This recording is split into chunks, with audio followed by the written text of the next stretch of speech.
બધું બંધ થઈ જાય અને પછી ડોક્ટર એમ કે આવું ન કરતા હોય તો હવે તમારે ક્યાં જાવ? હું એમ કહું કે ના સાહેબ મને એના વગર ન ગમે, એટલે હું બહુ ડાય કરી લેતી. એમ કે ક્યારેક તમે એને ભરંડી ખાઈને એને મરી જવા નાખો, પછી મને ન કહેતા, એ મગજમાં ઉતરી જાય.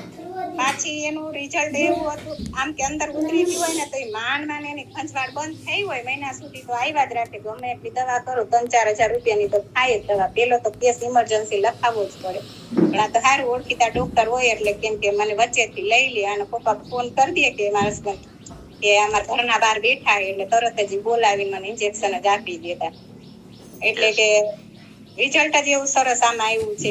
સ્કીનનો તો અને વારંવાર ગાયનેક પ્રોબ્લેમ હતો, એમાં તો નાનપણથી જ એવી તકલીફ વાળું હતું. પણ જયારે મેં 22 તારીખથી મેં ચાલુ કર્યો ને નાસ્તો, અને આવતી 22 આવી ગઈ ને ત્યાં મારું કેમ કે સરસ રિઝલ્ટ આવ્યું, તો હું એકદમ ખુશ થઈ. ઓહો, હું તો નાની હતી ત્યારથી આ એમ કે બહુ આમાં તકલીફ લેતી, સારું ન રહે. દવા લઈ ત્યાં સુધી સારું હોય, એના 6 મહિનાના કોર્સ હોય, 6 મહિના કોર્સ કરો ત્યાં સુધી સારું હોય.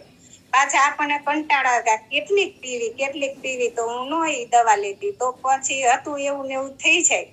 અને જો આ કોમ્યુનિટીમાં આવી 5 પિલર ઉપર કામ કર્યું ને, અને જીવનશૈલી બદલાવી. પેલા ખબર ન હોય કે આપણા શરીરને શું જોયું, કે હું શાક રોટલી એમ કે સતત ખાધા જ રાખવું એમ. બીજું